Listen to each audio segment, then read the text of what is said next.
Penemuan Injil kuno yang diyakini berusia 1500 tahun telah membuat heboh. Yang membuat gempar, Injil kuno tersebut ternyata memprediksi kedatangan Nabi Muhammad SAW sebagai penerus risalah Isa atau Yesus di bumi. Sebagian orang memprediksi Injil tersebut adalah Injil Barnabas. Menurut Mail Online, Injil yang tersimpan di Turki itu ditulis tangan dengan tinta emas dengan menggunakan bahasa Aramik. Inilah bahasa yang dipercayai digunakan Yesus sehari-hari. Dan di dalam Injil ini dijelaskan ajaran asli Yesus serta prediksi kedatangan penerus kenabian setelah Yesus. Alkitab kuno ini sekarang disimpan di Museum Etnografi di Ankara, Turki.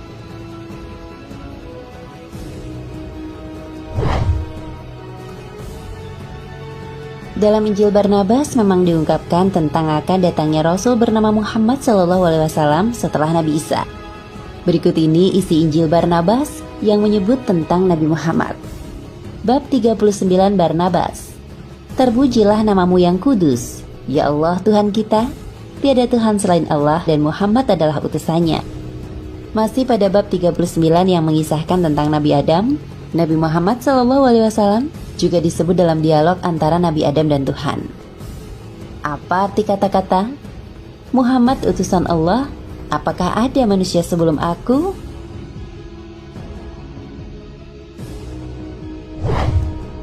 Bab 41 Barnabas. Atas perintah Allah, Mikael mengusir Adam dan Hawa dari syurga. Kemudian Adam keluar dan berbalik melihat tulisan pada pintu syurga. Tidak ada Tuhan selain Allah dan Muhammad adalah Rasul Allah. Bab 44 Barnabas. Pada bab ini Yesus atau Nabi Isa menyebut nama Nabi Muhammad. Oh Muhammad, Tuhan bersamamu. Bab 97 Yesus menjawab, nama Mesias sangat mengagumkan, karena Allah sendiri yang memberinya nama, ketika menciptakan jiwanya dan menempatkannya di dalam kemuliaan syurgawi. Allah berkata, tunggu Muhammad, karena kamu, aku akan menciptakan Firdaus, dunia dan banyak makhluk. Siapapun yang memberkatimu akan diberkati, dan barang siapa mengutukmu akan dikutuk. Bab 112. Dalam bab ini, Nabi Isa atau Yesus bercerita kepada Barnabas bahwa dirinya akan dibunuh. Namun, kata Nabi Isa, Allah akan membawanya naik ke bumi. Sedangkan orang yang dibunuh sebenarnya adalah seorang pengkhianat yang wajahnya diubah seperti Nabi Isa. Dan orang-orang akan percaya bahwa yang disalib itu adalah Nabi Isa. Tapi Muhammad akan datang, Rasul Allah yang suci, kata Nabi Isa. Nama Nabi Muhammad juga disebut pada bab 136, 163, dan 220. Isi Injil Barnabas di atas dikutip dari barnabas.net.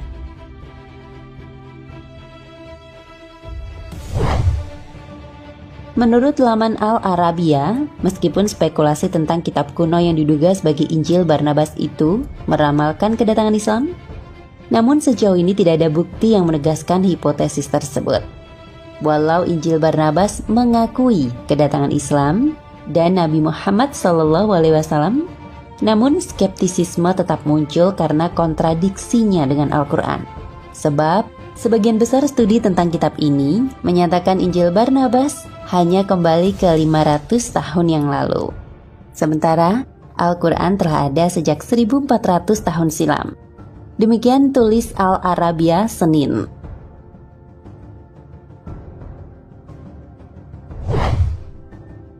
Adanya kontradiksi inilah yang akan menjadi alasan utama mengapa para sarjana Arab mengabaikan terjemahan bahasa Arab Injil tersebut yang diterbitkan 100 tahun yang lalu.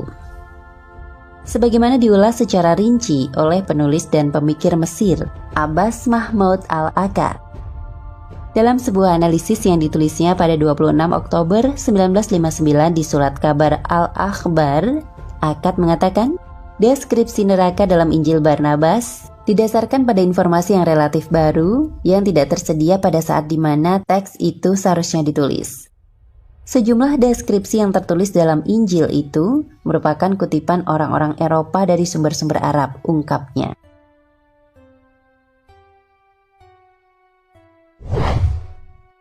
Seorang pendeta Protestan, Ihsan Osbeck, mengatakan Injil itu berasal dari abad ke-5 atau ke-6, sementara Barnabas, yang merupakan pemeluk pertama Kristen, hidup pada abad pertama. Salinan Injil di Ankara mungkin telah ditulis ulang oleh salah satu pengikut Barnabas, kata dia. Sebab, lanjutnya, ada jeda 500 tahun antara Barnabas dan penulisan salinan Injil. Umat Islam mungkin akan kecewa bahwa Injil ini tidak ada hubungannya dengan Injil Barnabas, ujarnya. Sementara Profesor Omer Farouk menilai Injil kuno itu pernah ditelusuri lebih lanjut guna memastikan Injil itu dibuat oleh Barnabas atau pengikutnya. Wallahu a'lam bishawab.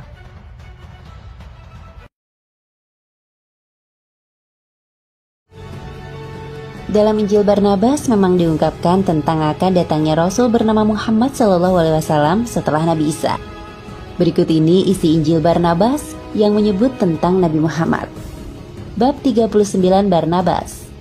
Terpujilah namamu yang kudus, ya Allah Tuhan kita, tiada Tuhan selain Allah dan Muhammad adalah utusannya.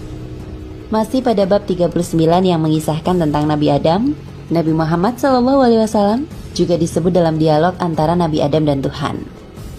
Apa arti kata-kata?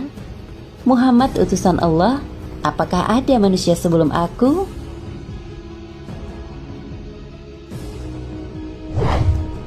Bab 41 Barnabas. Atas perintah Allah, Mikael mengusir Adam dan Hawa dari syurga. Kemudian Adam keluar dan berbalik melihat tulisan pada pintu syurga. Tidak ada Tuhan selain Allah dan Muhammad adalah Rasul Allah. Bab 44 Barnabas. Pada bab ini Yesus atau Nabi Isa menyebut nama Nabi Muhammad. Oh Muhammad, Tuhan bersamamu.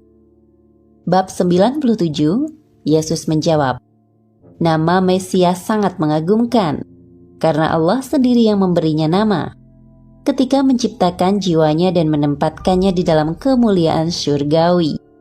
Allah berkata, tunggu Muhammad, karena kamu, aku akan menciptakan Firdaus, dunia dan banyak makhluk. Siapapun yang memberkatimu akan diberkati, dan barang siapa mengutukmu akan dikutuk. Bab 112. Dalam bab ini, Nabi Isa atau Yesus bercerita kepada Barnabas bahwa dirinya akan dibunuh. Namun, kata Nabi Isa, Allah akan membawanya naik ke bumi. Sedangkan orang yang dibunuh sebenarnya adalah seorang pengkhianat yang wajahnya diubah seperti Nabi Isa. Dan orang-orang akan percaya bahwa yang disalib itu adalah Nabi Isa. Tapi Muhammad akan datang, Rasul Allah yang suci, kata Nabi Isa. Nama Nabi Muhammad juga disebut pada bab 136, 163, dan 220. Isi Injil Barnabas di atas dikutip dari barnabas.net.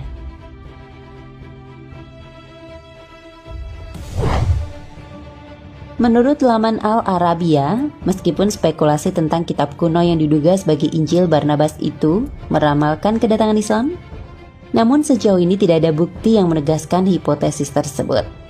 Walau Injil Barnabas mengakui kedatangan Islam dan Nabi Muhammad SAW, namun skeptisisme tetap muncul karena kontradiksinya dengan Al-Quran. Sebab, sebagian besar studi tentang kitab ini menyatakan Injil Barnabas hanya kembali ke 500 tahun yang lalu. Sementara, Al-Quran telah ada sejak 1400 tahun silam. Demikian tulis Al-Arabia Senin.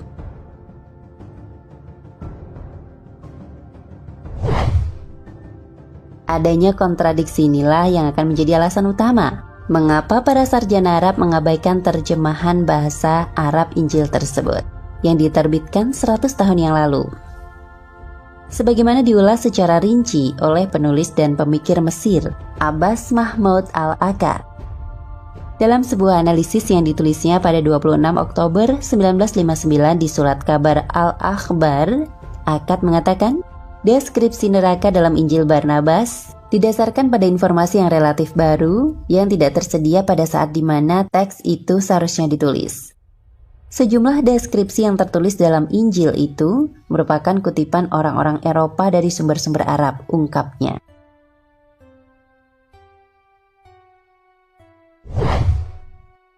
Seorang pendeta Protestan, Ihsan Osbeck, mengatakan Injil itu berasal dari abad ke-5 atau ke-6, sementara Barnabas, yang merupakan pemeluk pertama Kristen, hidup pada abad pertama. Salinan Injil di Ankara mungkin telah ditulis ulang oleh salah satu pengikut Barnabas, kata dia. Sebab, lanjutnya, ada jeda 500 tahun antara Barnabas dan penulisan salinan Injil. Umat Islam mungkin akan kecewa bahwa Injil ini tidak ada hubungannya dengan Injil Barnabas, ujarnya. Sementara Profesor Omer Faruk menilai Injil kuno itu pernah ditelusuri lebih lanjut guna memastikan Injil itu dibuat oleh Barnabas atau pengikutnya. Wallahu a'lam bishawab.